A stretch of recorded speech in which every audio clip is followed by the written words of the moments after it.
नमस्कार दोस्तों, स्वागत है आपका जीएस सिविल अड्डा पर। और हम लोग पढ़ रहे हैं आधुनिक भारत का इतिहास।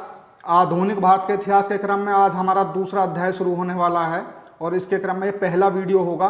और जो अध्याय का नाम है वो है मुगल साम्राज्य का पतन, the decline of Mughal empire. तो आज हम मुगल साम्राज्य के पतन के बारे में विस्तार से इस वीडियो में चर्चा करेंगे। तो चलिए शुरू करते हैं मुगल साम्राज्य के पतन से। क्योंकि मुगल साम्राज्य के पतन की बात यहाँ पर हो रही है तो थोड़ा सा डिस्कशन हम आपसे पिछले मुगल काल के बारे में करेंगे कि मुगलों का साम्राज्य का पतन तो इस वीडियो में डिस्कस करने वाले हैं, लेकिन मुगलों की जो मुगल साम्राज्य की जो स्थापना की थी वो किसने की थी और कौन कौन शासक इसमें शासन करते हैं। तो चलिए शुरू करते हैं। थोड़ा सा ओवरव्यू देखेंगे मुगल काल के बारे में कि मुगल साम्राज्य की स्थापना किसने की थी। तो दोस्तों, मुगल साम्राज्य की जो स्थापना की थी वो की थी बाबर ने। कितने में? 1526 में। 1526 से 1530 तक शासन करता है बाबर। इसमें केवल हम ओवरव्यू देख रहे हैं क्योंकि ये मध्यकालीन भारत के इतिहास का हिस्सा है मुगल काल। हम आज उत्तरवर्ती मुगल काल के बारे में देख रहे हैं, मगर मतलब कि मुगल साम्राज्य के पतन के बारे में। लेकिन थोड़ा सा ओवरव्यू मुगल काल के बारे में हमें पता होना चाहिए कि स्थापना किसने की और कौन कौन शासक औरंगजेब से पहले पहले आए थे। तो जो संस्थापक थे वो थे बाबर। सिर्फ इतना ही ध्यान रखना है, विस्तार से चर्चा हम लोग मध्यकाल का इतिहास जब हम पढ़ेंगे तो पूरे विस्तार से चर्चा की जाएगी। चलिए आगे बढ़ते हैं। और बाबर के बाद जो उनका बेटा था हुमायूं, बाबर के बाद हुमायूं शासन करता है। हुमायूं का शासनकाल जो था वो 1530 से 1540 दो भागों में बटा हुआ है। पहला 1530 से 1540 और दूसरा 1555 से 1556। ये बीच में जो आप गैप देख रहे हैं, इस बीच में शेर शाह सूरी शासन करता है। कौन करता है? शेर शाह सूरी। तो इस बीच में किसका शासन चलता है? सूरी वंश का शासन चलता है, क्योंकि शेर शाह सूरी चौसा के युद्ध में हुमायूं को हरा देता है। तो इस बीच हुमायूं निर्वासित होकर अपना जीवन व्यतीत करता है और दोबारा से 1555 में आता है और फिर से अपना शासन स्थापित कर लेता है। और हुमायूं के बाद जो शासन करने के लिए अगला मुगल शासक आता है दोस्तों, वो है अकबर। अकबर 1556 से 1605 तक शासन करता है। और इसके बाद इन्हीं का बेटा जहांगीर और जहांगीर के बाद शाहजहां। तो दोस्तों ये एक ओवरव्यू है। और शाहजहां के बाद कौन आएगा दोस्तों? औरंगजेब, जिससे हम आज लोग परिचित होंगे अच्छी तरीके से कि औरंगजेब ने किस तरीके से शासन किया। और औरंगजेब की मृत्यु के साथ ही मुगल साम्राज्य का पतन भी प्रारंभ हो जाता है। तो औरंगजेब को आलमगीर प्रथम के नाम से भी जानते हैं। औरंगजेब को किस नाम से जानते हैं? आलमगीर प्रथम के नाम से भी। और इनका जो शासनकाल रहेगा वो 1658 से लेकर 1707 तक रहेगा। इसके बारे में एक किताब लिखी गई है, उसको भी देख लेते हैं। इस किताब को कई एग्जाम में पूछा गया है, fall of the Mughal empire. Fall of the Mughal empire. जो इस पुस्तक के लेखक हैं वो हैं सर जदुनाथ। कौन है? सर जदुनाथ। तो ये मुगल साम्राज्य का एक ओवरव्यू है। अब मुगल साम्राज्य के पतन को विस्तार से देखेंगे। तो पतन का प्रारंभ कहां से होता है, चलिए देखते हैं। पतन का प्रारंभ होगा दोस्तों औरंगजेब से, औरंगजेब की मृत्यु के बाद से। तो पहले पूरा नाम देख लेते हैं। औरंगजेब का पूरा नाम क्या है? अबुल मुजफ्फर मुहिद्दीन मोहम्मद औरंगजेब। कौन है? अबुल मुजफ्फर मुहिद्दीन मोहम्मद औरंगजेब। अब इसके 5 बेटे थे। औरंगजेब के कितने बेटे थे? 5 बेटे थे। पांचों बेटों को विस्तार से देखते हैं कौन कौन थे। जो पहले थे और सबसे ज्येष्ठ पुत्र जो इनके थे वो थे मुअज्जम। कौन थे? मुअज्जम। मुअज्जम को बहादुर शाह प्रथम भी कहा जाता है। क्या कहा जाता है? बहादुर शाह प्रथम। बहादुर शाह प्रथम इन्होंने जब शासक बनते हैं तो उपाधि धारण की थी। क्या धारण की थी? उपाधि धारण की थी। जब मुअज्जम शासक बनेगा तो बहादुर शाह प्रथम की उपाधि के साथ ही सिंहासन पर आरूढ़ होगा और शाह आलम प्रथम के नाम से भी इनको जाना जाता है। ठीक। जो इनका जन्म हुआ था दोस्तों, किसका? मुअज्जम का। मुअज्जम का जन्म होता है 1643 में। राजौरी के राजा राजू की पुत्री नवाब बाई के गर्भ से इनका जन्म हुआ था। जो इनके दूसरे पुत्र थे वे थे मोहम्मद आजम। कौन थे? मोहम्मद आजम। दोस्तों इनके पुत्रों को आप ध्यान पूर्वक पढ़िए, इनके नाम आपको याद रखने हैं क्योंकि इनमें आगे चलकर उत्तराधिकारी का युद्ध होगा और बार बार ये नाम आपके सामने आएंगे और इनसे क्वेश्चन भी एग्जाम में बार बार पूछे जा रहे हैं। तो दूसरा पुत्र कौन था? मोहम्मद आजम। तीसरा जो पुत्र था वो था मोहम्मद कामबख्श। और जो चौथा पुत्र था वो था अकबर द्वितीय। अकबर द्वितीय को किस नाम से भी जानते हैं? नेकुसियर के नाम से भी। और जो 5वां पुत्र था वो था सुल्तान मोहम्मद। दोस्तों अकबर द्वितीय और सुल्तान मोहम्मद की मृत्यु पहले ही हो जाती है। मतलब जब उत्तराधिकारी का युद्ध होगा तो इसमें ये दोनों भाग नहीं लेंगे क्योंकि इनकी मृत्यु पहले ही हो चुकी है। तो चलिए आगे देखते हैं। तो ये डेट आपको याद रखनी है, डेट सीधे एग्जाम में पूछी जाती है, 3 मार्च 1707। ये एक ऐसी तिथि है भारतीय इतिहास में कि यहां से आप मध्यकालीन भारत के इतिहास से आधुनिक भारत के इतिहास में प्रवेश करते हैं। 3 मार्च 1707, 3 मार्च 1707 को आप मध्यकालीन भारत के इतिहास से आधुनिक भारत के इतिहास में प्रवेश करते हैं। क्यों प्रवेश करते हैं? क्योंकि इसी दिन औरंगजेब की मृत्यु हो जाती है। और मृत्यु कहां पर होती है? अहमदनगर में। 3 मार्च 1707 को अहमदनगर में औरंगजेब की मृत्यु हो जाती है। ठीक, उस समय जब इनकी मृत्यु होती है औरंगजेब की, तो देखते हैं कि मुगल साम्राज्य की स्थिति क्या थी। तो उस समय जो मुगल साम्राज्य था वो भारत के 21 प्रांतों में विभाजित था। कितने? 21 प्रांतों में विभाजित था। अब वे 21 प्रांत किस तरीके से विभाजित है वो भी देख लेते हैं। तो जो एक प्रांत था वो अफगानिस्तान में था, काबुल, और जो 14 प्रांत थे वो उत्तर भारत में थे। कितने? 14 प्रांत उत्तर भारत में थे, और जो 6 प्रांत थे वो दक्षिण भारत में थे। दक्षिण भारत में जो 6 प्रांत थे, इनको पूछ लिया जाता है एग्जाम में, तो ये मैंने लिखे हैं कौन कौन से प्रांत थे। तो पहला था औरंगाबाद, दूसरा बरार, तीसरा तेलंगाना, चौथा बीजापुर, पांचवा हैदराबाद और छठा खानदेश। ठीक, तो भारत की जो स्थिति थी वो ये थी, 21 प्रांतों में विभाजित था। ठीक, और किस किस प्रकार से विभाजित था वो मैंने आप लोगों को बता दिया है। चलिए आगे देखते हैं। अब उत्तराधिकार के लिए संघर्ष। तो मैंने आपको पीछे ही बताया कि 5 पुत्र थे औरंगजेब, लेकिन जो संघर्ष होता है वो केवल 3 में होता है क्योंकि 2 की मृत्यु पहले ही हो चुकी थी। ठीक, तो चलिए देखते हैं शेष 3 पुत्र कौन कौन से बचे थे। अभी मैंने बताया मोहम्मद आजम, जो मोहम्मद आजम, तो मोहम्मद आजम के विषय में जानते हैं कि उत्तराधिकारी में इन्होंने किस तरीके से संघर्ष किया। तो ये गुजरात के सूबेदार थे। कहां के? मोहम्मद आजम जो है गुजरात का सूबेदार था। और जो औरंगजेब की मृत्यु का समाचार सबसे पहले मिला था वो मोहम्मद आजम को ही मिला था। तो मोहम्मद आजम ने इस मौके को भुनाया और वो समय से पहुंचकर अंतिम संस्कार करने के बाद 14 मार्च 1707 को उसने अपने आप को बादशाह घोषित कर दिया। ध्यान रखिए, मोहम्मद आजम ज्येष्ठ पुत्र नहीं है। इस तरीके से शासक बनना या बादशाह घोषित होना, अपने आप को बादशाह घोषित करना, ये उचित नहीं था। इसलिए उत्तराधिकारी का युद्ध भी शुरू होता है। तो अंतिम संस्कार के बाद 14 मार्च 1707 को इसने अपने आप को बादशाह घोषित कर दिया। ठीक, अब इसका जो समर्थन कर रहा था वो था वजीर असद खां। वजीर असद खां के समर्थन से ही इसने स्वयं को बादशाह घोषित कर दिया। अब ये खबर पहुंचती है, औरंगजेब की मृत्यु की खबर मुअज्जम के पास। ठीक, मुअज्जम जो कि उसका ज्येष्ठ पुत्र था और उस समय काबुल का सूबेदार था। लेकिन यदि एट प्रेजेंट की बात की जाए कि उस समय पर वो कहां था, तो वो पेशावर में मौजूद था।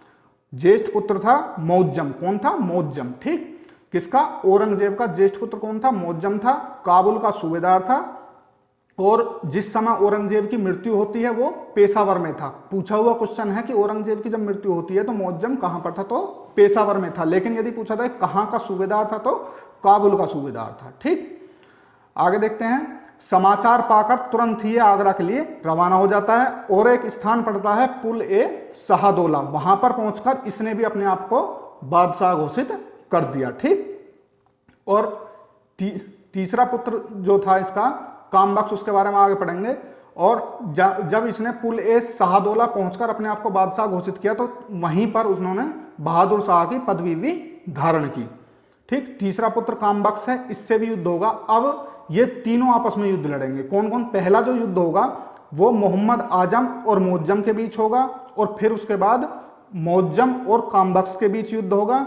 लेकिन इसमें जो सफलता मिलेगी वो ज्येष्ठ पुत्र मुअज्जम को मिलेगी, और मुअज्जम बहादुर शाह की उपाधि धारण करके राजगद्दी पर आसीन होगा। ठीक, किस किस के बीच युद्ध होगा? पहला युद्ध मोहम्मद आजम और मुअज्जम के बीच होगा, और जो दूसरा युद्ध होगा वो मुअज्जम और कामबख्श के बीच होगा। और दोनों युद्धों को ओवरव्यू मैं आपको दे रहा हूं। दोनों युद्धों को कौन जीतेगा? मुअज्जम जीतेगा और बहादुर शाह की पदवी के साथ सिंहासन पर बैठेगा। चलिए देखते हैं। 12 जून 1707 आगरा पहुंच जाता है। कौन? मुअज्जम आगरा पहुंच जाता है। और आगरा से 20 मील की दूरी पर एक स्थान है सामूगढ़। कौन सा स्थान है? सामूगढ़। उसके समीप जाजऊ का युद्ध होता है। प्रसिद्ध युद्ध है कि जाजऊ का युद्ध कहाँ होता है? सामूगढ़ में होता है, आगरा से 20 मील की दूरी पर। कब होता है? 18 जून 1707 में। 18 जून 1707 में। किस किस के बीच होता है? मोहम्मद आजम और मुअज्जम के बीच। इस युद्ध का परिणाम क्या होता है? मैं आपको पहले ही बता चुका हूं, दोनों युद्ध कौन जीतेंगे? मुअज्जम जीतेंगे। मुअज्जम कौन थे? ज्येष्ठ पुत्र थे औरंगजेब के। तो इस युद्ध में क्या होता है? आजम मारा जाता है और उसके दो पुत्र भी, बीदर बख्त और वला जहां भी इसमें मारे जाते हैं। ठीक, आगे देखते हैं। 13 जनवरी 1709, ये तिथि भी आप ध्यान रखेंगे। 13 जनवरी 1709 हैदराबाद के निकट युद्ध होता है, बीजापुर का युद्ध। कौन सा? बीजापुर का युद्ध। अब ये बीजापुर का युद्ध किससे होगा? अब कौन बचा? कामबख्श। तीसरा पुत्र कौन बचा औरंगजेब का? कामबख्श। ठीक, तो मुअज्जम वर्सेस कामबख्श के बीच तीसरा युद्ध होता है। इसका भी परिणाम यही निकलता है कि कामबख्श की पराजय होती है और कामबख्श इसमें मारा जाता है। ठीक, और मुअज्जम बहादुर शाह प्रथम की उपाधि के साथ दिल्ली के सिंहासन पर बैठ जाता है दोस्तों। ठीक, अब बहादुर शाह प्रथम, क्योंकि बहादुर शाह प्रथम की उपाधि धारण करके ही मुअज्जम सिंहासन पर बैठा है, तो अब इसका आगे जो हम नाम पढ़ने वाले हैं मुअज्जम का, क्या पढ़ने वाले हैं? बहादुर शाह प्रथम। इसे शाह आलम प्रथम भी कहते हैं। क्या कहते हैं? शाह आलम प्रथम। नामों में कंफ्यूजन नहीं होना, नाम ध्यान रखने हैं इनके जो, क्योंकि कई कई नाम हो जाते हैं। इसी तरीके से आप मुगल काल में पढ़ेंगे और इनकी उपाधियां भी कई कई हो जाती हैं, तो इनको ध्यान रखना है, क्योंकि इनसे बार बार क्वेश्चन पूछे जा रहे हैं। चलिए आगे देखते हैं बहादुर शाह प्रथम के बारे में। तो एकमात्र मुगल सम्राट है जिसने नाम से पहले सैयद की उपाधि भी धारण की थी। ये पूछा हुआ क्वेश्चन है, एकमात्र मुगल सम्राट जिसने नाम से पहले सैयद की उपाधि धारण की, कौन है? बहादुर शाह प्रथम। या ऑप्शन में मुअज्जम भी आ सकता है, या शाह आलम प्रथम भी आ सकता है, या साहेब बेखबर भी आ सकता है, क्योंकि आगे चल के आप देखेंगे एक इतिहासकार ने साहेब बेखबर की भी उपाधि दी है। किसकी उपाधि दी है? साहेब बेखबर। देखते हैं। प्रथम उत्तरवर्ती मुगलों में प्रथम व अंतिम शासक जिसने वास्तविक सत्ता का उपयोग किया। मतलब औरंगजेब के बाद ये पहला एकमात्र शासक था जो कि वास्तविक सत्ता का उपयोग करता है। इसके बाद कोई भी योग्य शासक मुगल शासन में नहीं आता है। ठीक, इसीलिए मुगल शासन का पतन भी होता है। मुगल शासन के पतन के दोस्तों अनेक कारण थे, एक कारण कोई मुगल शासन के पतन का नहीं था। उन कारणों को हम जब ये पार्ट का लास्ट भाग होगा उसमें कारणों को बिल्कुल विस्तार से चर्चा करेंगे, क्या क्या कारण रहे थे। उसमें आर्थिक कारण भी थे, अयोग्य शासनों का भी होना था, और उत्तरवर्ती मुगल काल क्योंकि उस समय पर 4 गुटों में बट गया था, तो गुटबंदी भी थी, तो कई अनेक कारण थे। उनकी धार्मिक नीति थी। ठीक, उन कारणों को हम वीडियो के लास्ट में देखेंगे, जो लास्ट वाली वीडियो हमारी होगी। ठीक, चलिए देखते हैं। उत्तरवर्ती मुगल काल दरबार 4 गुटों में बटा हुआ था, तो अब हमें यह पता होना चाहिए कि वे 4 गुट कौन कौन थे। तो देखते हैं वे 4 गुट कौन कौन थे। तो जो पहला गुट था वो था ईरानी गुट। कौन सा गुट था दोस्तों? ईरानी गुट। बिल्कुल ध्यान से देखेंगे एक एक पॉइंट, बिल्कुल आपको विस्तार से और एक क्रम में दिया गया। किताबों में आपको ऐसा नहीं मिल जाएगा, बहुत ही उलझा हुआ मिलेगा। तो यदि आप इस वीडियो को 1 से 2 बार देखेंगे तो कुछ भी आपको शंका नहीं रहेगी इस टॉपिक से, और एक भी क्वेश्चन आपका गलत होने वाला नहीं है किसी भी एग्जाम में, चाहे वो यूपीएससी हो, चाहे वो यूपी पीसीएस हो, या अन्य स्टेट पीसीएस हो, कोई भी पीसीएस हो या एक दिवसीय परीक्षा हो, आपका एक भी क्वेश्चन गलत नहीं होगा। तो चलिए आते हैं अपने टॉपिक पर। उत्तरवर्ती मुगल काल का दरबार 4 प्रमुख गुटों में बटा था। उसमें पहला कौन सा था? ईरानी गुट। जो ईरानी लोग थे, जो ईरानी गुट था, वो मध्य एशिया और ईरान के सैनिक थे। कहाँ के? मध्य एशिया और ईरान के मूल निवासी थे। ठीक, इनके बारे में और देख लेते हैं। ये शिया मत को मानने वाले थे। ईरानी कौन किस मत को मानने वाले थे? वे शिया मत को मानने वाले थे। और जो इसके प्रमुख नेता थे, प्रमुख नेताओं के नाम याद रखने हैं। प्रमुख नेता ईरानी गुट के कौन कौन थे? जुल्फिकार खां, असद खां, अमीर खां और सादत खां। कौन कौन थे? जुल्फिकार खां, कौन कौन थे? जुल्फिकार खां, असद खां, अमीर खां और सादत खां। ठीक दोस्तों, अब आगे देखते हैं। अगला गुट था तुरानी गुट। कौन सा गुट था? तुरानी गुट। तुरानी गुट के मूल निवासी कहाँ के थे? कहाँ से आए थे? तो ट्रांसओक्सियान मध्य एशिया से आए थे। कहाँ से आए थे? ट्रांसओक्सियान मध्य एशिया से थे। और ये कौन से मत को मानने वाले थे? ये सुन्नी मत को मानने वाले थे। कौन से मत को मानने वाले थे? सुन्नी मत को मानने वाले थे। और जो इसके प्रमुख व्यक्तित्व थे या प्रमुख नेता थे वो कौन थे? देख लेते हैं। मोहम्मद अमीर खां कौन थे? मोहम्मद अमीर खां व उसका चचेरा भाई चिनकिलिच खां। इस नाम को विशेष ध्यान रखेंगे, चिनकिलिच खां उर्फ निजामुल मुल्क। चिनकिलिच खां का दूसरा नाम भी था निजामुल मुल्क, भी आपको कहीं मिलेगा। तो ये कौन से गुट से रिलेटेड है? तुरानी गुट से रिलेटेड है। इसे आप आगे भी पढ़ेंगे, ठीक। कमरुद्दीन खां और जकारिया खां, इसके प्रमुख कौन है? सबसे प्रमुख तो चिनकिलिच खां उर्फ निजामुल मुल्क को आप ध्यान रखेंगे, तुरानी गुट से रिलेटेड है, ठीक। जो अगला गुट है दोस्तों वो है अफगानी गुट। कौन सा गुट है? अफगानी गुट। चलिए अफगानी गुट को देखते हैं। तो अफगानी जो आए थे वे फारस व खुरसान से आए थे और वे किस मत को मानने वाले थे? वे भी सुन्नी मत को मानने वाले थे। इससे आपको क्लियर हो गया कि तुरानी और अफगानी सुन्नी मत को मानने वाले हैं और ईरानी शिया मत को मानने वाले हैं। इसके प्रमुख नेता देख लेते हैं कौन कौन थे।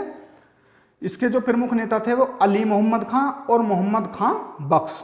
कौन कौन थे? अली मोहम्मद खां और मोहम्मद खां बख्श। इन नामों को आप 2 से 4 बार यदि आप रिवाइज कर लेंगे, आप नोट्स बना लीजिए, 1 से 2 बार यदि आप देख लेंगे वीडियो या 2 से 4 बार लिख कर रिवाइज कर लेंगे तो कभी भी भूलने वाले नहीं है और इसी क्रम में आपको याद रहेगा। और यहाँ से क्वेश्चन बनते हैं, इसीलिए मैंने बार बार लिया है इनको। तो सारे प्रमुखों को नहीं लिया है, लेकिन जो प्रमुख व्यक्तित्व थे जिनको पूछा जा रहा है एग्जाम में उनको लिया है, वो चाहे कोई भी एग्जाम हो। अगला है हिंदुस्तानी गुट। तो हिंदुस्तानी से तो आप समझ ही गए होंगे हिंदुस्तानी कौन थे। तो जिनके पूर्वज भारत में आकर बस गए थे अथवा जो हिंदू से मुसलमान बन गए थे, जो कन्वर्टेड थे, मतलब, ठीक। जिनके पूर्वज भारत में आकर बस गए थे अथवा जो हिंदू से मुसलमान बन गए थे, ठीक दोस्तों। इनके बारे में देखते हैं। इन्हें राजपूत, जाट, हिंदू जमींदारों का समर्थन प्राप्त था। राजपूत, जाट, हिंदू जमींदारों का समर्थन इन लोगों को प्राप्त था। इनके जो मुख्य हैं इनको भी बिल्कुल ध्यान रखना है, बहुत बार क्वेश्चन पूछा गया है। सैयद बंधु, सैयद बंधु इनके प्रमुख थे।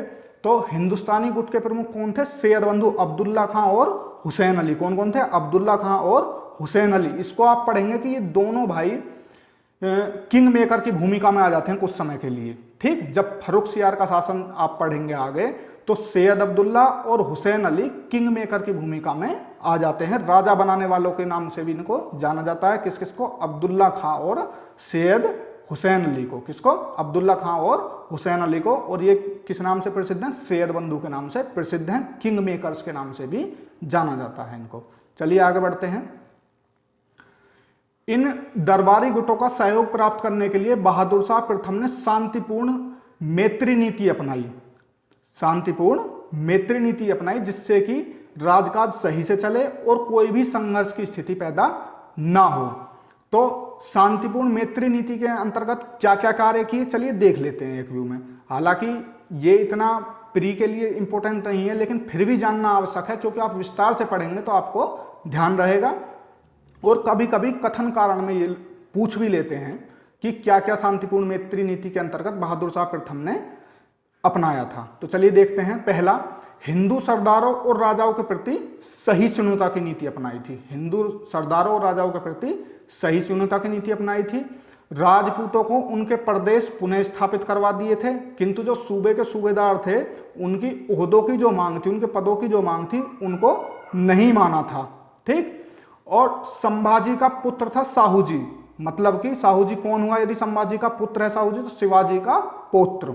शिवाजी का पौत्र मतलब संभाजी का पुत्र 1689 से मुगलों के पास कैद था, जिसे 1707 में उसने मुक्त कर दिया, ठीक। क्या कर दिया? मुक्त कर दिया। गुरु गोविंद सिंह के साथ भी एक संधि करी और एक बड़ा मनसब उनको प्रदान किया और मेल मिलाप की कोशिश की। बुंदेल सरदार थे छत्रसाल और जाटों के सरदार थे चूड़ामन, उनके साथ भी मित्रता की और इन दोनों ने मित्रता निभाई भी। कैसे निभाई मित्रता? जो सरदार छत्रसाल थे वे निष्ठावान बनकर सामंत बने रहे और जो जाट सरदार चूड़ामन थे उन्होंने बंदा बहादुर के खिलाफ अभियान में बहादुर शाह प्रथम का साथ दिया, ठीक दोस्तों। चलिए आगे देखते हैं। और सबसे महत्वपूर्ण और पूछा हुआ क्वेश्चन कई बार, औरंगजेब द्वारा लगाया गया जजिया कर समाप्त कर दिया। तो कई क्वेश्चनों में आया, कई पेपर में आया है कि औरंगजेब द्वारा लगाया गया जजिया कर किसने समाप्त किया था? तो बहादुर शाह प्रथम ने समाप्त किया था। किसने? याद रखना दोस्तों, बहुत ज्यादा इंपॉर्टेंट है। किसने समाप्त किया था जजिया कर? बहादुर शाह प्रथम ने। बहादुर शाह प्रथम को अन्य किस नाम से जाना जाता है? शाह आलम प्रथम के नाम से भी जाना जाता है। और इसकी उपाधि और अन्य क्या है? अभी मैंने बताया था पीछे, शाह आलम प्रथम के नाम से भी इसे जाना जाता, लेकिन इसका जो मूल नाम था वो क्या था, मुअज्जम था। और इसकी एक अन्य उपाधि थी, एक इतिहासकार ने दी है, वो है शाह बेखबर, जो कि आप आगे पढ़ेंगे। चलिए देखते हैं आगे। अन्य प्रमुख तथ्य देख लेते हैं थोड़े से कि इसके शासनकाल में क्या क्या घटनाएं हुई थी। तो देखते हैं, राजस्थान के विषय में दो घटनाएं बहुत ही इंपॉर्टेंट हैं, चलिए देखते हैं। तो जोधपुर के राजा थे अजीत सिंह। कौन थे? अजीत सिंह। अपने को इन्होंने स्वतंत्र शासक घोषित कर दिया। किसने? जोधपुर के राजा अजीत सिंह ने अपने आप को स्वतंत्र शासक घोषित कर दिया और मुगल प्रदेशों पर आक्रमण भी कर दिया। इसका संदेश किसके पास पहुंचा? ये समाचार पहुंचता है बहादुर शाह प्रथम के पास। लेकिन बहादुर शाह प्रथम सीधे इनके पास नहीं आते हैं लड़ने के लिए। बहादुर शाह प्रथम पहले एक अन्य घटना थी उसको सुलझाते हुए फिर इसके पास आएंगे। तो अन्य घटना क्या थी? जो आमेर में उत्तराधिकारी का संघर्ष चल रहा था कि उत्तराधिकारी कौन बने। तो उस प्रश्न को हल करने के लिए ये वर्तमान के जयपुर मतलब आमेर पहुंचते हैं और वहां विजय सिंह को राजा घोषित कर देते हैं। किसको? विजय सिंह को राजा घोषित करते हैं। फिर जो है जोधपुर रवाना होते हैं। किसकी तरफ? जहां पर जोधपुर के राजा अजीत सिंह ने अपने आप को स्वतंत्र घोषित कर दिया, फिर जोधपुर की तरफ रवाना होते हैं। और रवाना होने के बाद जोधपुर पहुंचकर इन्हें पराजित भी कर देते हैं। लेकिन पराजित करके भी उसको क्षमा कर देते हैं। किसको? राजा अजीत सिंह को क्षमा कर देते हैं और मारवाड़ का राजा स्वीकार कर 3,500 का मनसब प्रदान करते हैं। ये जो मनसब शब्द बार बार आ रहा, मनसब के बारे में थोड़ी सी जानकारी आपको होनी चाहिए, बहुत शॉर्ट में दे दूं। अभी विस्तार से हम जब मुगल काल पढ़ेंगे मध्यकालीन भारत के इतिहास के अंतर्गत, जब आपको विस्तार से पढ़ाया जाएगा कि मनसबदारी पद्धति क्या थी। वैसे तो ये मनसबदारी जो पद्धति है ये एक रिलेटेड है, इसमें दो शब्दों का आप ध्यान रखेंगे, जात और सवार। मनसबदारी पद्धति के अंतर्गत दो शब्द आपको ध्यान रखने हैं, जात और सवार। जात से जो जात किसका घोतक है? जात है मतलब उसका पद बताएगा, और जो सवार बताएगा वो उसके घोड़ों और सवारों की संख्या बताएगा। इसी के अंतर्गत मनसबदारी पद्धति थी। मतलब मनसब दो शब्दों से मिलकर बना था। मनसब एक तरीके से दो शब्दों से मिलकर बना था। किससे? जात और सवार से। जात के अंतर्गत जो मनसबदार था उसका पद और हैसियत निर्धारित होती थी, और जो सवार था, सवार का मतलब है उस समय पर घोड़े रखे जाते थे और सवार रखे जाते थे। ठीक, तो घोड़े और सवारों की संख्या से उसे उसके वेतन को निर्धारित किया जाता था। तो मनसब इस प्रकार की पद्धति। विस्तार से हम लोग आपको बताएंगे इसके बारे में पूरा, कभी कभी पूछ लेता है एग्जाम में, इसलिए थोड़ी सी जानकारी अभी दे दी है। चलिए आगे देखते हैं। कामबख्श के विरुद्ध जब ये अजीत सिंह को परास्त कर देता है और मारवाड़ का राजा स्वीकार कर देता है, तो कामबख्श के विरुद्ध दक्षिण की ओर निकल जाता है। तभी अजीत सिंह तथा दुर्गावास ने आमेर के राजा विजय सिंह को परास्त कर उसके राज्य पर अधिकार कर लिया। मतलब अजीत सिंह और दुर्गावास ने किस पर? जो कि आमेर का राजा घोषित किया था विजय सिंह को। किसने घोषित किया था? बहादुर शाह प्रथम ने घोषित किया था। उस पर आक्रमण करके उसके राज्य पर अधिकार कर लेते हैं। यह खबर बहादुर शाह के पास फिर पहुंचती है। बहादुर शाह पुनः वापस आते हैं। ठीक, और लेकिन युद्ध नहीं करते बल्कि इन दोनों से संधि कर लेते हैं और अपने अपने राज्य वापस भेज देते हैं। संधि करने के बाद अपने अपने राज्य को वापस भेज देते हैं। चलिए अगली घटना देखते हैं इनसे रिलेटेड। इन्होंने मराठों के प्रति अस्थिर नीति अपनाई। अस्थिर नीति क्यों अपनाई? अभी आपने पीछे पढ़ा कि इन्होंने जुल्फिकार खां जो थे उनके प्रस्ताव पर साहू जी कौन थे? संभाजी के पुत्र मतलब शिवाजी के पुत्र, उनको मुक्त कर दिया था। किसके प्रस्ताव पर मुक्त किया था? जुल्फिकार खां के प्रस्ताव पर मुक्त किया था, लेकिन कुछ शर्तों के साथ। महाराष्ट्र जाने की अनुमति इन्होंने दे दी और दक्कन की सरदेशमुखी प्रदान की, परंतु चौथ का अधिकार नहीं दिया। ये भी सरदेशमुखी और चौथ भी आप लोगों ने नहीं पढ़े होंगे तो जान लीजिए थोड़ा सा शॉर्ट में। सरदेशमुखी 10% हिस्सा होता है टैक्स का एक, और जो चौथ होती है वो 25% होता है। जो चौथ था वो जो है मराठे किससे वसूलते थे? जो मुगलों के राज्य में शामिल थे लोग, मतलब जो राज्य क्षेत्र मुगल राज्य क्षेत्र में शामिल थे उनसे वसूल करते थे। ठीक, जबरदस्ती। और सरदेशमुखी 10% टैक्स होता था। ठीक, तो इतनी जानकारी लीजिए, बाद बाकी विस्तार से मध्यकालीन इतिहास में हम लोग पढ़ेंगे। मतलब एक तरीके से जमींदारी का ही रूप थे, लेकिन चौथ एक जबरदस्ती वाला सिस्टम था। मतलब जबरदस्ती अन्य राज्यों से अपना भय दिखा करके वसूल करते थे चौथ। तो दक्कन की सरदेशमुखी तो प्रदान की बहादुर शाह ने, किसको? साहू जी को, लेकिन चौथ का अधिकार नहीं दिया। और मराठों का विधिवत राजा इसको नहीं माना। उसका कारण क्या होता है, उसके जब विधिवत राजा नहीं माना तो सीधी सी बात है वहां पर कोई अन्य भी राजा बनना चाहता होगा तो उनके विरुद्ध युद्ध होना तय है। तो क्या होता है, मराठा राज्य पर आधिपत्य के लिए साहूजी व ताराबाई को लड़ने के लिए छोड़ दिया। मतलब साहूजी और ताराबाई उत्तराधिकारी के युद्ध में लड़ते रहे। इससे क्या होता है, इससे जो है दक्कन जो है अव्यवस्था का शिकार बना रहा। मतलब उस राज्य में अव्यवस्था बनी रही, जिससे साहू और मराठा सरदार असंतुष्ट रहे। दोस्तों ये घटनाएं हैं, इनसे क्वेश्चन पूछे जाते हैं। जो प्रमुख घटनाएं हैं उनको मैंने लिया है, मतलब कुछ ऐसा मैं नहीं छोड़ना चाहता जिसे कि आपको पुस्तक में देखना पड़े, किसी भी किताब का सहारा लेना पड़े। यदि आप लेक्चर देख रहे हैं और नोट्स बना रहे हैं, आपको किसी भी किताब से पढ़ने की आवश्यकता नहीं है। आगे देखते हैं इनके बारे में। बहादुर शाह प्रथम के बारे में ही आज हम इस वीडियो में पूरा देखेंगे, उन्हीं से रिलेटेड सारे पक्ष हम देखेंगे। बंदा बहादुर की बगावत। तो बंदा बहादुर सिखों से रिलेटेड है, आपको अच्छी तरीके से पता होना चाहिए कि बंदा बहादुर किससे रिलेटेड है, सिखों से। तो बंदा बहादुर ने बगावत की बहादुर शाह की शांतिपूर्ण नीति के बावजूद। अब ऐसा कैसे हो सकता है कि बहादुर शाह शांति की नीति अपना रहे हैं और बंदा बहादुर बगावत करते? तो इसके पीछे बहादुर शाह प्रथम उत्तरदायी नहीं थे, बल्कि इनसे पहले के जो मुगल शासक थे वो उत्तरदायी थे। क्योंकि आप जब सिख धर्म को पढ़ेंगे तो सिख धर्म में आप जानेंगे कि कई सिख गुरुओं को मौत के घाट उतार दिया था मुगलों ने। तो उसी का कारण था कि बंदा बहादुर ने बगावत की बहादुर शाह प्रथम की शांतिपूर्ण नीति के बावजूद। ठीक, सबसे महत्वपूर्ण विजय बंदा बहादुर की जो पूछी जाती है वो है सरहिंद विजय। इसके बारे में आप ध्यान रखेंगे, ये कब की थी? 1710 में। कब की थी? 1710 में। बंदा बहादुर की सबसे महत्वपूर्ण विजय कौन सी है? सरहिंद विजय है, 1710 में। ठीक, और 1710 में ही इन्होंने गुरु नानक और गुरु गोविंद सिंह के नाम के सिक्के भी जारी किए थे। किस किस के नाम के? गुरु नानक और गुरु गोविंद सिंह के सिक्के जारी किए थे। किसने? बंदा बहादुर ने। कब जारी किए थे? 1710 में जारी किए थे। ठीक, लेकिन अंततः लोहागढ़ में बहादुर शाह ने बंदा बहादुर को पराजित कर दिया और बंदा बहादुर का खेल यहीं पर समाप्त हो जाता है। अब लोहागढ़ के बारे में देखते हैं। लोहागढ़ एक किला था। ठीक, इसका जो निर्माण किसने करवाया था, ये क्वेश्चन पूछा हुआ है। लोहागढ़ किले का निर्माण जो कराया था वो किसने कराया था? गुरु गोविंद सिंह ने कराया था। किसने कराया था लोहागढ़ किले का निर्माण? गुरु गोविंद सिंह ने करवाया था। अब अगली घटना देखते हैं बहादुर शाह प्रथम से रिलेटेड। इनके दरबार में डच शिष्टमंडल आया था। कौन आया था? डच शिष्टमंडल आया था। किसके नेतृत्व में आया था दोस्तों?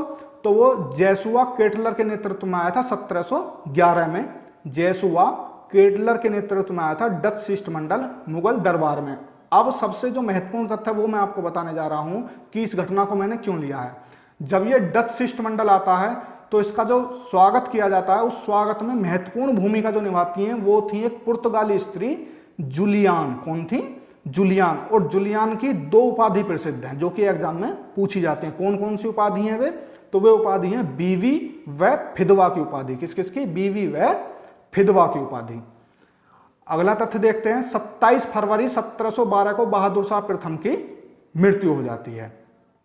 27 फरवरी 1712 को बहादुर शाह प्रथम की मृत्यु हो जाती है। एक इतिहासकार है सिडनी ओवन। जब इनकी मृत्यु होती है तो सिडनी ओवन इनकी मृत्यु पर क्या लिखते हैं, देख लेते हैं इस तथ्य को।